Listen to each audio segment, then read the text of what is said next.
Assalamualaikum warahmatullahi wabarakatuh, and good afternoon to all of you.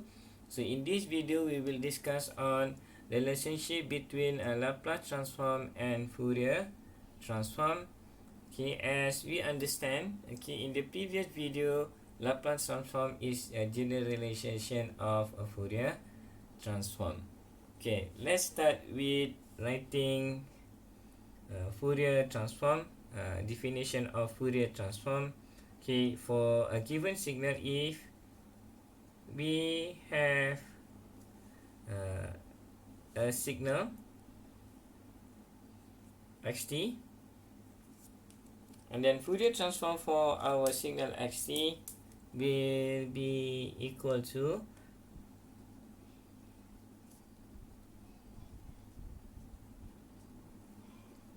for our signal xt, which is x omega. This given by this equation, which is negative infinity to infinity, and then xt multiplied with exponent negative j omega t, and then dt. That is a definition of Fourier transform. So for Laplace transform,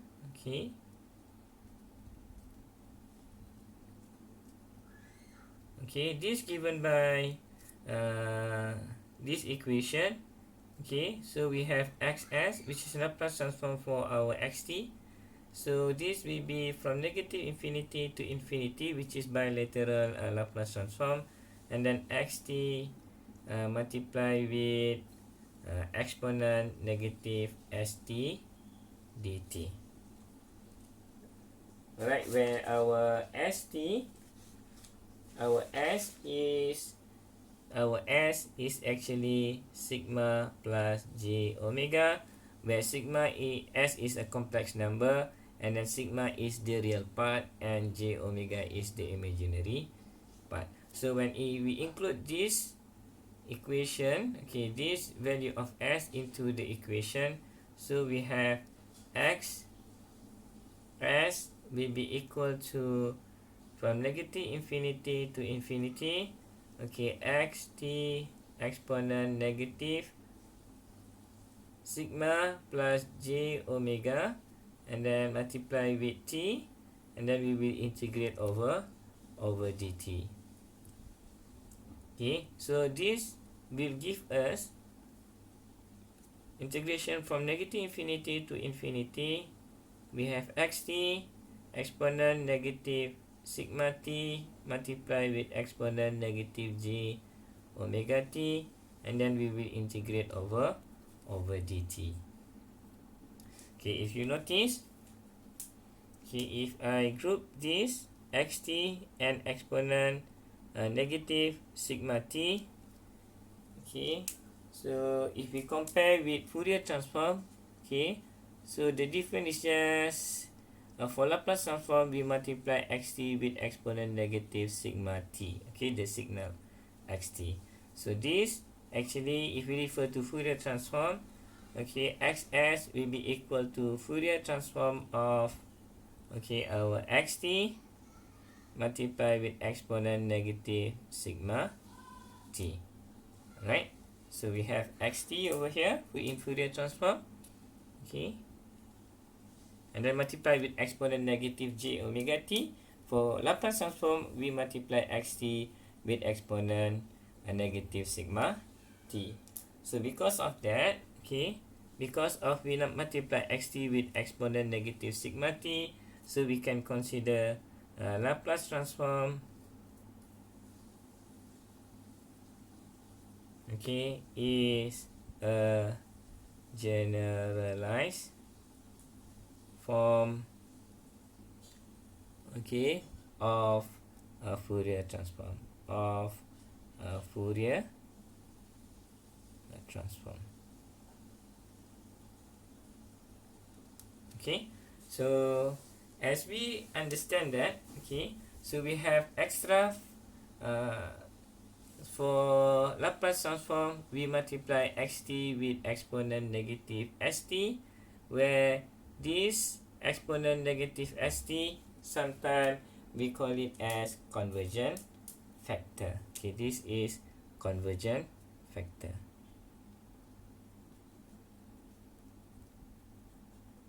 Okay, just to remind you, the exponent negative st actually exponent negative sigma plus j omega t. Okay, this is exponent negative exponent negative st. Okay, so when we choose the value of s properly, okay, so we can make integral converge for some signal. It will make the integral converge for some signal for which it will not otherwise converge. Okay, so if we have xt multiplied with exponent negative j omega t in Fourier transform, and then this integral is not converged. So when we multiply with exponent negative st, where we choose value of s, okay, properly, and then we can make it this integration to be converged. So the keyword is that the condition is that we need to find the value or choose the value of s properly. So in other words, over here, since we multiply with xt with exponent negative sigma t, okay, so we need to find actually it referring to the value of sigma. Okay, when we multiply xt exponent negative sigma t, so this must have the integration must be converged. Okay, so when we determine whether the multiplication of xt and exponent negative sigma t converge or not, okay, actually we refer to the value of our sigma. Okay, the value of sigma. Okay, to determine whether xt multiplied with exponent negative sigma t is converged or not. Or we can say that xt multiplied with exponent negative st is converged or not. Okay, alright. So because of that, okay, so we have s value, okay, to make it this integration to be converged. Okay, so we will have, so for that reason, okay, as we know that xs equals to negative infinity to infinity, and then we have xt e negative st dt. So to make it this converge, so we need to choose value of s properly. Okay, so which is actually this is referring to the value of this sigma.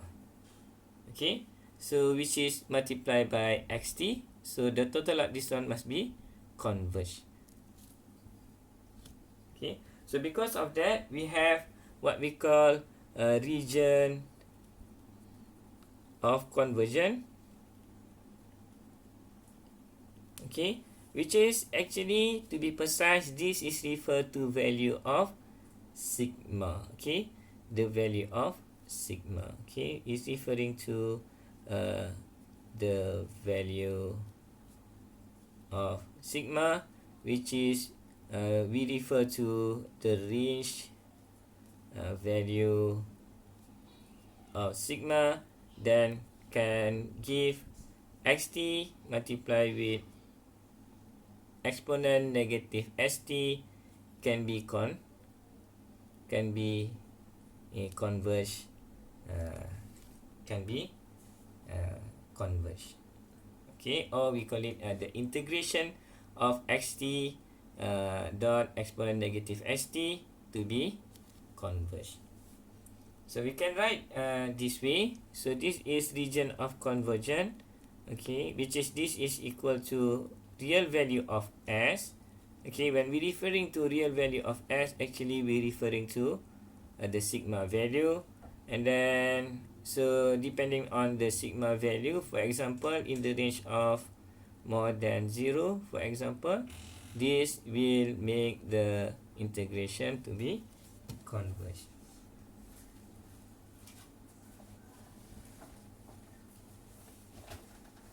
So let's do an example.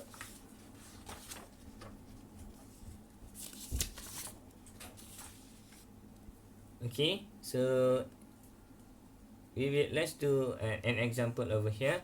So let's xt equal to AUT. Okay, and then as we know that in Fourier transform, this signal will not converge. Okay, so when we do Fourier transform for xt,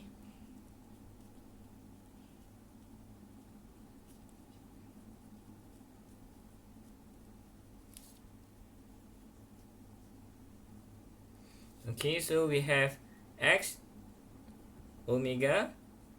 Okay, integration from negative infinity to infinity a ut exponent negative j omega t dt. Okay, this will give us, okay, so a can be bring outside of the integration, so we have integration from negative infinity to infinity ut exponent negative j omega t dt. And then since it's ut, as you know that, okay, signal ut will be like this.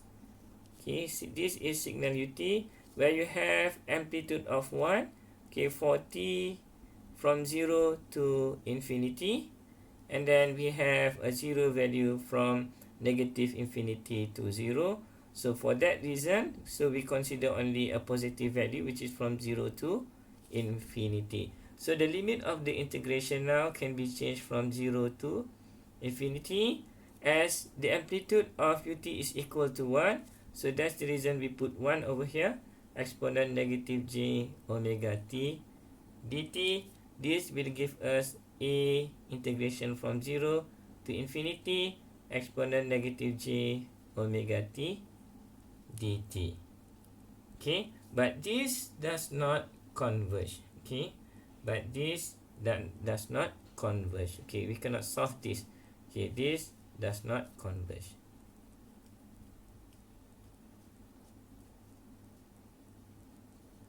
Okay, because this is oscillating frequency. Okay, and then when we integrate this over from 0 to infinity, this integration will not converge.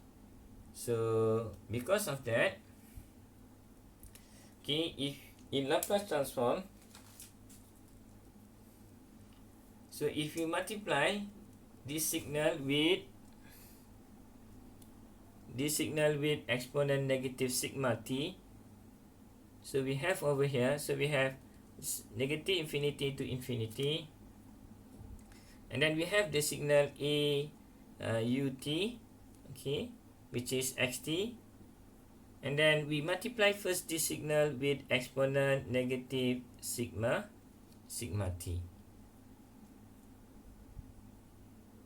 and then of course exponent negative j omega t dt. So this is the one. Okay, we multiply the signal with exponent negative sigma t.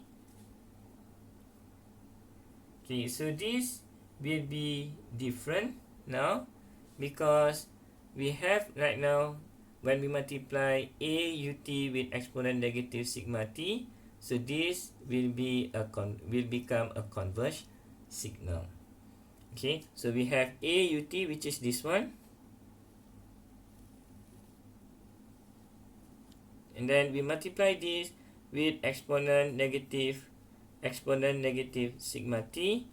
The graph will be like this.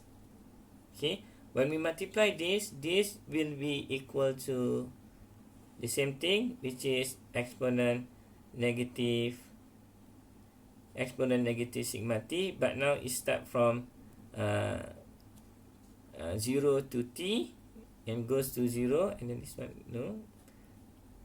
t, and then we multiply this with exponent negative j omega t. Of course, this signal or this integration will be converged. Okay, so this will be equal to, okay, we can bring a outside of the integration, so we have So we have integration from negative infinity to infinity, okay, ut multiply with exponent negative sigma t exponent negative j omega t dt. Now we have over here a, and then we have ut, which is this one, okay, which is the value from equal to 1, okay, from 0 to infinity. So now we can change the limit of integration, which is from 0 to infinity, and then exponent negative sigma t multiply with exponent j omega t dt. Okay, so if you look over here, okay, this only valid if you have exponent negative sigma t, which is a decayed exponential. Okay, it's not expanded exponential. So you must choose value of sigma. In this case, the sigma value must be more than 0, which is sigma value must be more than 0, or we can say that sigma value must be positive. If you have sigma value less than 0 for this case, okay, this converge, okay, this will become diverge. Okay, as we know, when sigma is negative, the value as sigma negative, so this will become exponent, okay, sigma t is become positive. When positive, this will be a diverge signal exponent at. As we know that for exponent at, so this will give us like this, which is a diverge signal. This is exponent negative. This will be exponent sigma t signal. Okay, compared to this one, which is exponent negative sigma t. Okay, the value will goes to 0 when t goes to infinity. Otherwise, for sigma exponent sigma t, the value will goes to infinity when t goes to infinity. So this will be converge, and then this will be diverge. Okay, for this case, okay, the value of sigma to be converged must be more than 0. So we cannot choose sigma less than 0. So region of convergence for this one, okay, so we can determine region of convergence for this one, which is equal to real value of s, okay, which is the sigma value is must be more than 0. Okay, so to that, okay, this integration to be valid. If not, it's not converged, so this integration is not valid, or you cannot solve the integration. So remember, it's depending on the value of sigma. For this case, sigma value must be more than 0, so that we can have a decayed exponential. And then when we multiply with oscillating signal over here, which is exponent negative j omega t, so we can solve this integration. So for that reason, okay, this will be equal to a, actually a from 0 to infinity, which is exponent negative st and dt. Right, so we can find the solution for that one. So we have over here a,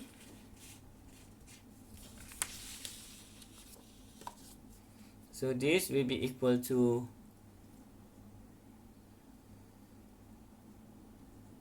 a, and then this will be integration will be, because this one improper integration, so we need to change first to limit t goes to infinity, and then the integration now become from 0 to t, and then exponent negative st dt, and then we do the integration, which is limit t goes to infinity, and then the integration now become exponent negative st divided by negative s, and then this value will be evaluated from 0 to t. Okay, so we insert the limit now. Okay, so we have over here exponent negative st divided by negative s, and then minus exponent negative s 0 divided by negative s. This will be equal to a limit t goes to infinity. Okay, exponent goes to infinity will be this one, will be exponent negative st divided by negative s positive exponent negative s0. Okay, this will give us equal to 1. So we have 1 over s. Now we include the limit. So for t goes to infinity, this will give you, this will be equal to 0. So we have a, okay, 0 divided by negative s plus 1 over s. Okay, so this will be equal to a multiplied with 1 over s. So we have a over s. Okay, alright. So this is actually our x s, or Laplace transform for a u t. Alright, but remember, okay, this only valid, okay, so for value of s or region of convergence, okay, so this only valid for region of convergence. For s, real value of s is more than 0. Okay, so this only valid for R or C, which is real value of s which is more than 0. Okay, so this is relationship between Laplace transform and Fourier transform. Okay, now as we understand that Laplace transform is a generalized form of a Fourier transform, where we in Laplace transform we multiply xt with exponent negative sigma t, so that any unconverged or does not converge integration. So when we multiply with exponent negative sigma t, now we can change it, okay, into a converged signal. Okay, so the most important thing is that, so because of we multiply xt with exponent negative sigma t, so we need to choose value of sigma, so that when we multiply xt with exponent negative sigma t, okay, this integration will be converged. Right? Hope you understand. Okay, this is a relationship between Laplace transform and Fourier transform. In the next video, we will do some calculation on finding a Laplace transform for any signal using definition of Laplace transform. Okay, see you again in the next video, and then thanks for watching. Bye.